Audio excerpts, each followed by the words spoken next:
So you saw the video about using a higher kV motor with more gear down to gain more torque in your vehicle. But you've probably heard the old adage that with a brushed motor, that a slower brush motor makes more torque. Is it true? Let's talk about that today.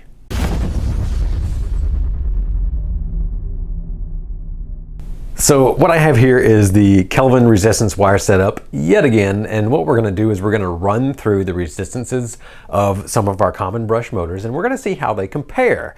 And what I would really like to talk about today is that brushed motors are a little bit different than brushless motors in the way that the torque is delivered. And it's not that it doesn't use amps the same, it's that you have the brushes in the way. It's this extra interface that is the commutator and the brush setup, and it doesn't exactly respond as maybe we would assume that it does. Because with a brushless motor, you can use a faster and faster motor up to a certain point until your ESC and your battery can't keep up.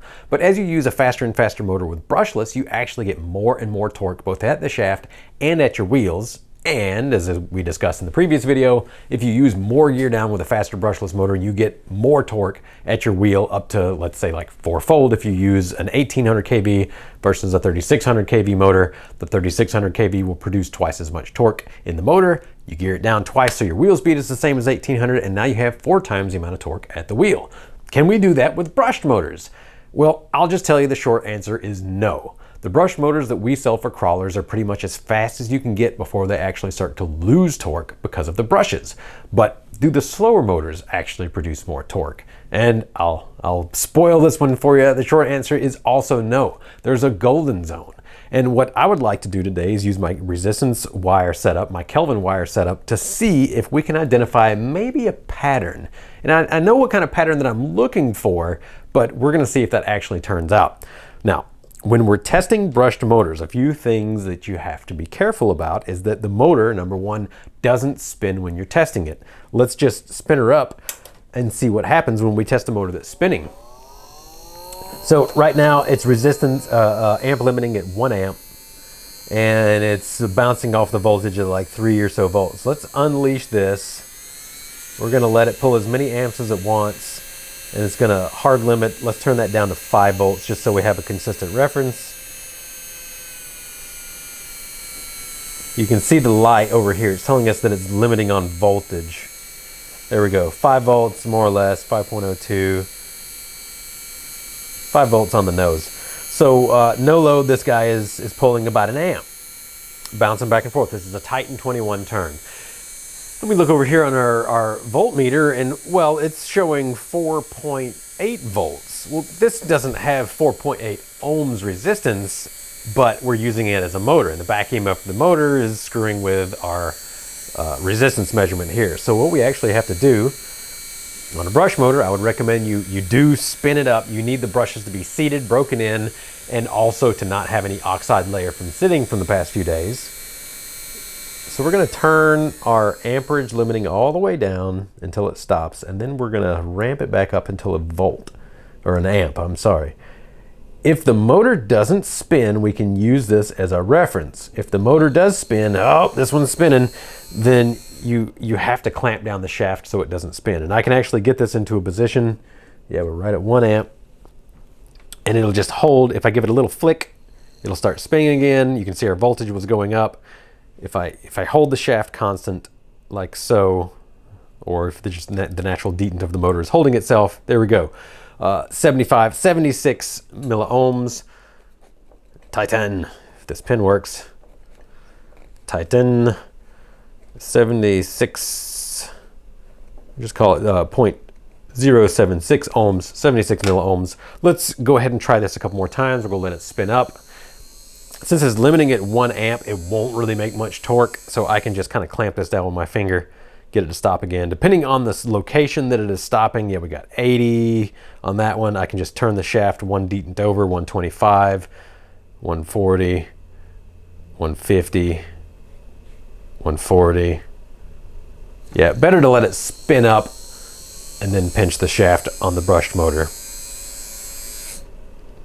And that should give us a pretty accurate reading. And if we make sure our probes are on there really good and it doesn't change, then we know that it's not the probes that are causing the problem. We went through that in the last video. I thought it was the probes. It turns out it was the brush motors. All right, so that 0.76 reading seems to be the minimum that we're getting on this. I'm gonna let it run here. We'll boost it up, bring it back down.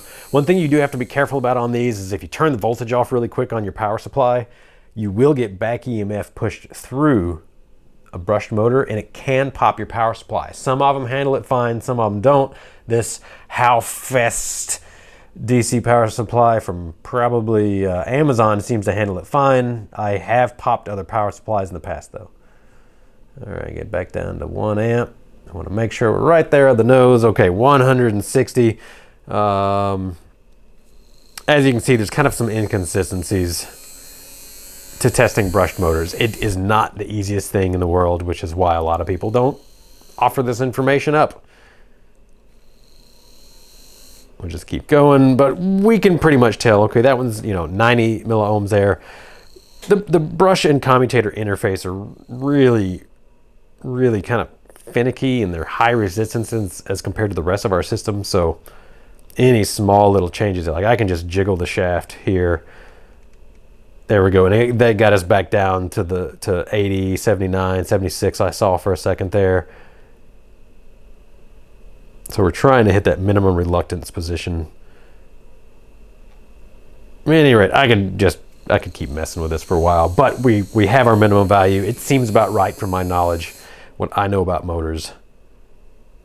Yeah, we're right about there again. 80, 82 milliohms. There we go. So I'm okay with that 0.76. Now we shall measure the Trailmaster Sport 21 turn 550. And we'll do the same thing. First, we'll just turn it on. I'm gonna hold the shaft. This one does have more detent torque. It doesn't free roll as easily, so it's probably not gonna start up when it's pegged to the amp. There we go. So as it sits, 0.067. We're already lower than that Titan. Not a surprise to me because I know my motor construction. All right, we're gonna spin it up. It's gonna amp limit here. And as you can see, our voltage is going up. The back EMF for the motor is influencing our voltage reading. And since it takes about an amp to spin it over, you can see it's bouncing off the amp limit right now, green light, and our voltage isn't quite getting up to that 5 that we had set. So to get this to stop, I could either pinch the shaft. Let's see if I can actually pinch the shaft and get it to stop. Yep, there we go. All right, 0.64, 0.63. We'll spin it up again. As a matter of fact, let's just unleash this. And I'm going to spin it up like I did the Titan. Before I turned on the video for the Titan, I spun it up all the way to make sure my brushes were seated. This isn't exactly a proper break-in. Normally I'd say, for a sealed can, 30 minutes. It takes a while to really break in a sealed can. Throw it in some water. You didn't hear that from me.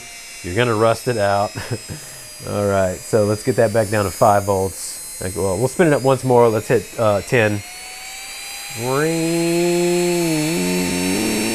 Here we go.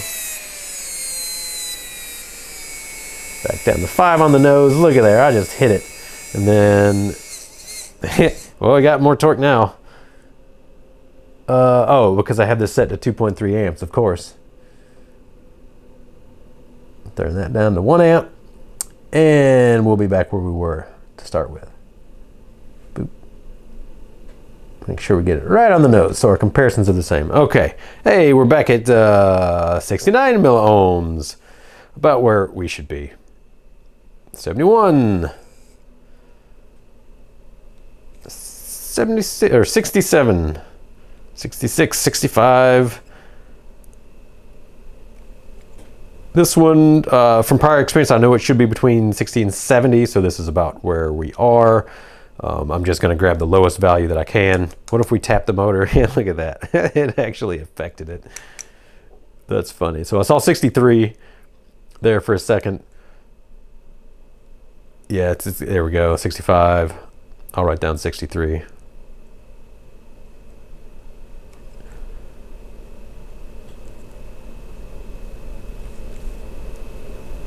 Yeah, 65. 65 seems right on the money. Okay, 21 turn Trailmaster.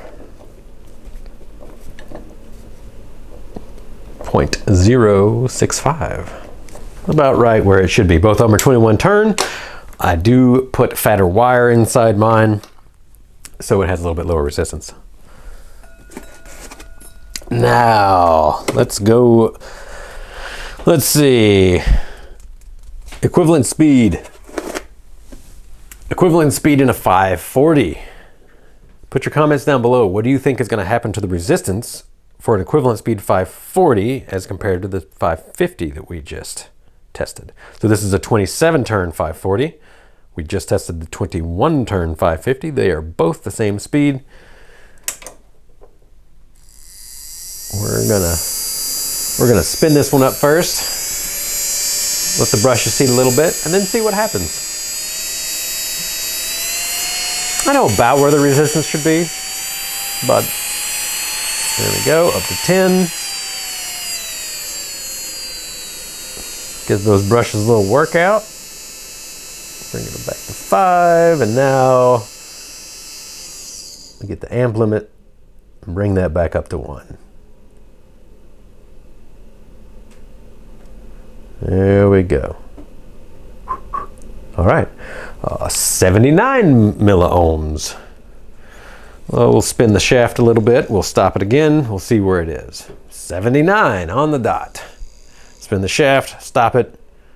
79. Ooh, 80. Spin it, stop it. 78, 79. I think we can assume this one is 79. Yep. And we will get a little bit lower as we break in the brushes more and more. It's not going to be a really, really big change though, because the actual contact patch is very small compared to the rest of it.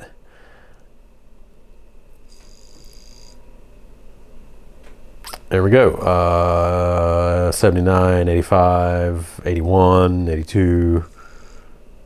And as we're passing this current through, it will slightly heat up the motor. So the longer that you take to take your measurement, the more skew you're going to have from, you know, the heat of your hand holding the motor and warming it up. Yeah, I think 79 is pretty good. We keep hitting 79 on there in our lowest reluctance positions. 27 turn Trailmaster. Oh, that was a 550. This is a 540. And we were at 0.079. Now let's go a little slower. 35 turn. Now, as we go slower and slower, we're going to have an issue that the motor's going to want to run at 1 amp. Because as we've discussed in the past, the inherent kV of the motor influences how much torque it makes per amp. So a motor that's half the speed will be able to create twice the torque per amp. And since we're limiting it 1 amp on this, 55 turn motor as compared to a 27 turn motor is going to have twice the starting torque, also half the speed. So we'll do the same as we do on all of them. We want to make this consistent. 10 volts. Meter's saying 10 volts. It's seeing the full back EMF of the motor. There we go, down to about 5, and then we amp limit. And it was running with less than an amp. So I'm holding the shaft with my finger right now so it doesn't spin. All right, 112, 113 milliohm. We'll spin it up. I'll stop it. 112, 113 milliohm. 112. I think we're getting some consistent results here. Oh, 111, 110. All right, I'm going to spin it up one more time just to see.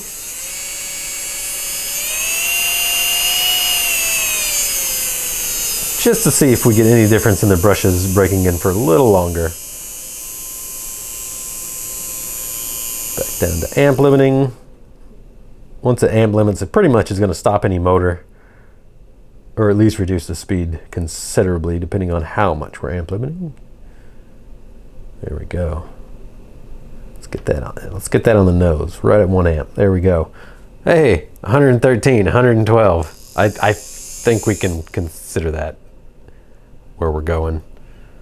Oh, 110. Let's be generous. 110. Okay, 112. 112. This is kind of fun now, especially getting consistent results. You know that your setup is, relatively solid. I pinched these a little bit. Oh, I got a little lower just for a second there. It bounced off 107, but I wasn't pinching the other one, so I want to be consistent. Hey, 110, 112. There we go. Consistency is better than perfection sometimes. All right, 100. Let's be generous. 110. 110. All right. That was the 35 turn Trailmaster. Now 55 turn Trailmaster.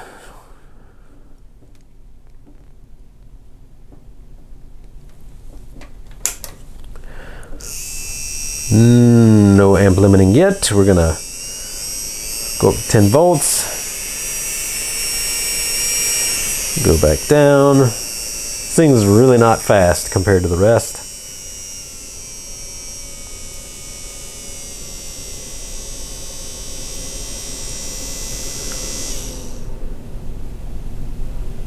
Let's see where this one starts up. How many amps does it take once it's stopped? It's going to start up at 1 amp. Oh, it will do it, but it looks like this one's going to be stationary for us. Very nice of you, motor. Come on, there we go. All right, 1 amp. 250 milliohms. We'll spin it, we stop it. 250 on the nose. We stop it. 250 on the nose. I'm pretty sure this one's going to be 250 milliohms. Let's make sure that our leads aren't wonky.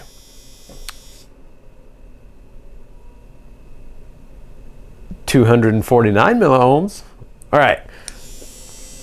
I'm gonna blast this up again. Since it is a slow motor, I don't have to adjust my amperage at all. 55 turn motors really don't take much to run. As you can see, 530 milliamps at 10 volts. It's a really nice low no load amperage. Slower motors always have a lower no load amperage, because as we discussed, it takes less amps to make the same torque.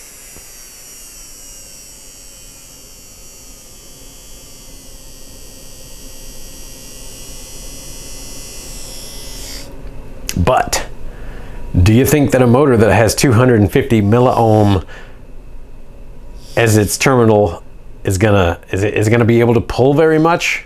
No, it's not. It's going to peter out faster than the rest are. All right, yeah, 250. I think that's a really good. This one is so on the edge of starting up that I can.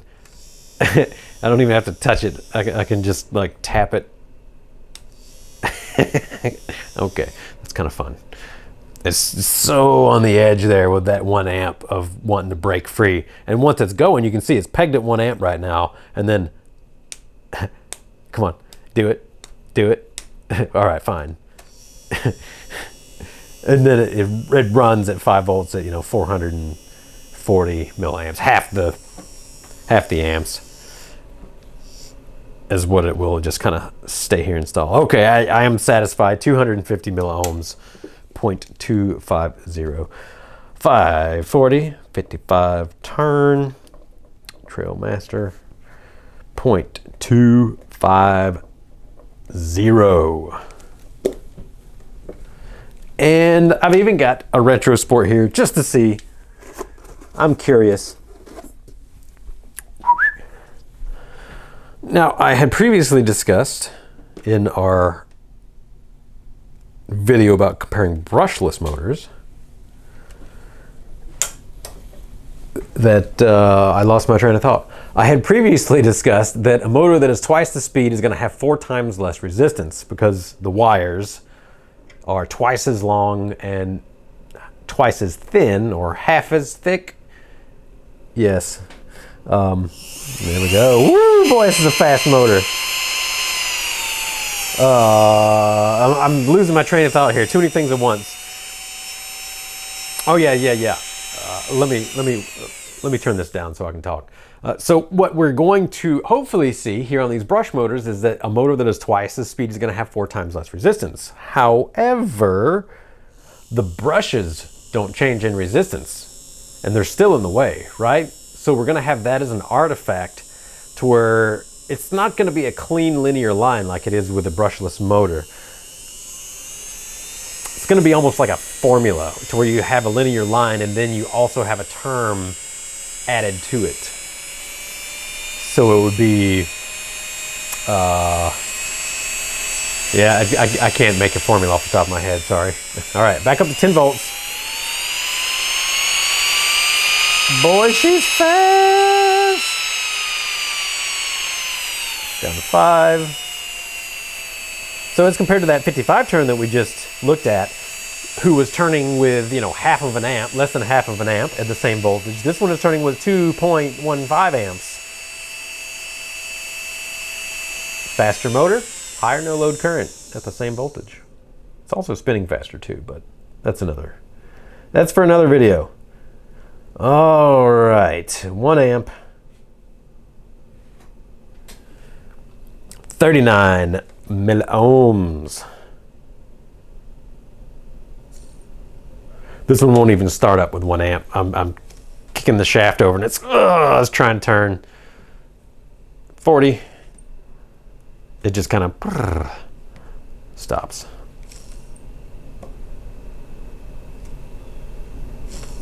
I think 40 is a fair representation. Yeah. Here we go. We'll make sure that our leads aren't, we'll give them one little pinch right there. 40. Yeah. 41-ish. The motor's kind of heating up as I fiddle with it longer. But I think 40 is a fair representation of this now. 41.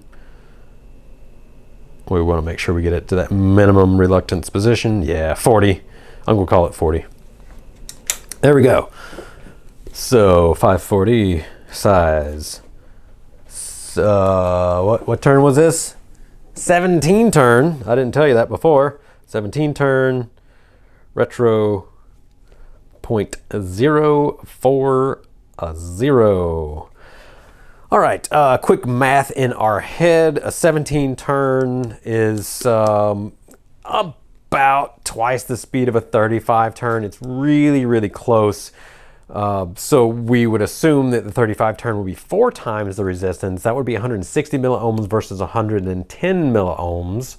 I can just tell you right now, this is not going to fit our normal linear relationship between motor turns, motor speed, and motor resistance because those brushes are in the way. Now, I'm going to have to get really deep in the weeds to explain what the first concept was, which is that there's a golden zone for brushed motors as far as your torque production on any given voltage. It really doesn't matter what voltage you're running as long as you're not saturating the motor, that there's going to be that golden zone. And what we have found is that it's about a 21 turn 550. It's between a 27 and a 35 turn 540. Depending on the construction, nicer construction, you can go faster. Cheaper construction like these sealed can motors, it's, the 35 turn is going to be pretty good all around, but that 35 turn is still going to be able to produce a lot more torque than the 55 turn does. And pretty heavy concept. I need to do a lot more preparation, I feel, to really how are we going to figure out the resistance of these brushes? I need to make a formula. I need to plug these numbers up into the formula and then see if I can solve for that floating term. What's this term out here that's adding into all these? That's, I shouldn't use the Titan in this. I need to use all the ones that have identical construction in this. So as you can see, this is complicated. I think that's maybe the best takeaway. Do I have, this would at least tell you some more information. 27 turn Expert, a nicer motor. Let's see what happens when we test a nicer motor. Is it gonna have a lower resistance? Put your guesses down below. And for sake of getting this as close as I can, I'm gonna clamp onto these shunt wires here, and I'll do the same for the Pro motor that it looks like I have sitting down there. And that'll give us a pretty good representation. It has a little bit better bite on that as opposed to trying to bite these, but let's just test them both. We'll see if there's a difference. Right out of the gate, we're at 65 milliohms. I'm gonna move this to our solder tabs and see if that changes much. It's actually lower, so good to know. 60 milliohms for this. Let's give her a little amperage. Let's spin her up to 10 like we did the rest of them. Oh, we need more amperage. These have a lot stronger magnets, so they take a little bit more to get running. There we go, 10. Bring it back down to 5. Then we're gonna amp limit. Bring her back up. All right, bam, 1 on the nose. We're at 59, 27 expert, 540. Currently at 59. Let's give her a couple of spins. See if 59 is a good one. 59. It keeps coming back to 59. We can probably assume that to be good. I'm going to check these brush faces. Oh, and we're gonna see. Yeah, fully seated brush faces on these. Higher quality brushes, higher quality commutator, higher quality connection to the commutator. All around, these should come in at a lower resistance. There we go. 59. I am satisfied with 59. 0.059. Now we get to do the same with the Pro motor. Again, 540 size. And this way we can compare all the 27 turns. There we go. It's already broken in. I'm still gonna do the same as I did to the rest. Bring it up to 10. Bring her down to 5.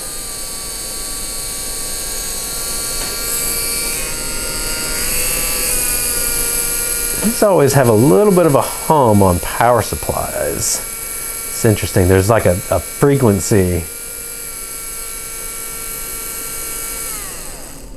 There's a frequency that goes through them. There we go, right at 1. All right, we are at 46, 38, 37, 46. There's probably going to be 2 positions in here. High reluctance and low reluctance. Either that or my wires are jiggling.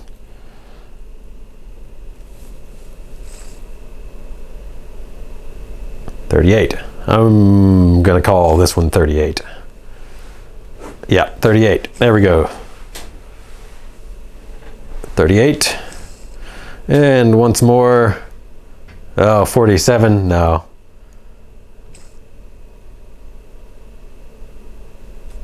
39. We're gonna call this one 38. So as you can see, the brushed motors aren't exactly the easiest to test. What I could have done is taken the armatures out, test the armatures by themselves, but it really wouldn't show you the issue of testing through brushes and what brushes are actually doing as far as interference in these for power handling. So that's 27 Pro 540.